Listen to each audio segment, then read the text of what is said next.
शुरुआत करते हैं आज की बड़ी खबरों के साथ। नमस्कार, मैं हूं आपके साथ आकांक्षा सिंह और आप देख रहे हैं द नेशन न्यूज। वक्फ की संपत्तियों पर कब्जा करने वालों की लिस्ट सार्वजनिक करें सरकार। कब्जा मुक्त कर कार्यवाही की मांग।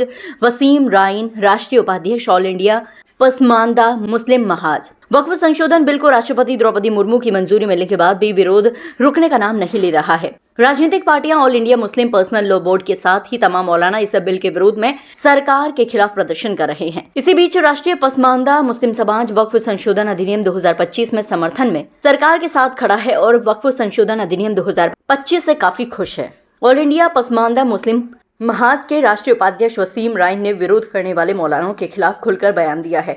उन्होंने कहा है कि इस अधिनियम का विरोध सिर्फ वही लोग कर रहे हैं जिन लोगों ने वक्फ की जमीनों पर कब्जा कर रखा है और उनको ये पता है कि अब इनके कब्जा से वक्फ की जमीन निकल जाएगी, इसीलिए सभी लोग इसका विरोध में हैं। उन्होंने ये भी कहा है कि वक्फ संशोधन मोदी सरकार का सराहनीय कदम है। पसमानदा मुस्लिम समाज इससे बहुत खुश है। वक्फ संशोधन अधिनियम 2025 का विरोध करने वाली राजनीतिक पार्टियों पर मुसलमानों को गुमराह करने का आरोप लगाते हुए राष्ट्रीय उपाध्यक्ष वसीम राइन ने कहा कि हमारा संगठन मुस्लिम समाज को वक्फ संशोधन अधिनियम 2025 के बारे में जागरूक करने का काम करेगा। उन्होंने सरकार से वक्फ की जमीनों पर कब्जा करने वालों की लिस्ट को सार्वजनिक करने के साथ ही वक्फ संपत्तियों को कब्जा मुक्त कर कार्यवाही करने की मांग की।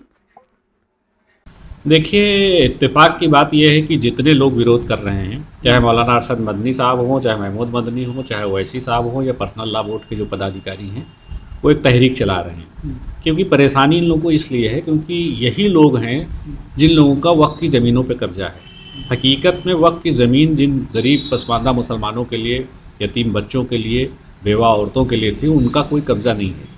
कब्जा करने वाले ही लोग विरोध कर रहे हैं। ये सरकार का बहुत अच्छा फैसला है। देश के प्रधानमंत्री, लोकप्रिय प्रधानमंत्री नरेंद्र मोदी जी ने ये जो फैसला लिया है, हम पसमानदा मुसलमान सब उसका स्वागत करते हैं और ये बहुत ही अच्छा फैसला है। ये पसमानदा मुसलमानों का इसमें फ़ायदा है। तो जैसे आम मुसलमान हैं, उसको इस अधिनियम में जो बदलाव हुए हैं या उनके लिए जो फ़ायदे की बात है, उन तक हो सकता है ये बात ना पहुँचे। तो क्या इसको लेकर क्या पसमानदा जो मुसलमान के जो मतलब मूल पदाधिकारी लोग हैं, क्या इसको लेकर कोई मुहिम चलाएंगे, लोगों के बीच जाके इसकी जानकारी देंगे कि भाई इसमें क्या फ़ायदा है, क्या नुकसान है? बिल्कुल, हम लोग जागरूक करेंगे क्योंकि जो ये सेकुलर अपने को कहते हैं, ये है नहीं सेकुलर।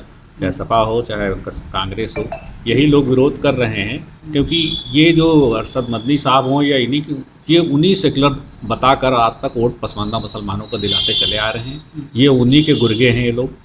और ये क्योंकि वक्त की ज़मीनों पे डकैती डाले एक ज़माने से बैठे हुए थे और ये सरकार के फैसले से पूरी तरह हिल गए हैं। दिल्ली में इनका आरटीओ में जो ऑफिस बना हुआ कई सौ करोड़ रुपए का है, अगर वो खाली हो जाएगा, उस पर गरीब मुसलमानों को जगह मिल जाएगी। जो कमज़ोर मुसलमान हैं या हमारे जो पसमानदा मुसलमानों की बेवा औरतें हैं, यतीम बच्चे हैं, अगर उनको मिलेगा तो समाज का फ़ायदा होगा। अब तक सरकार कांग्रेस से यही लोग फ़ायदा लेते चले आ रहे हैं।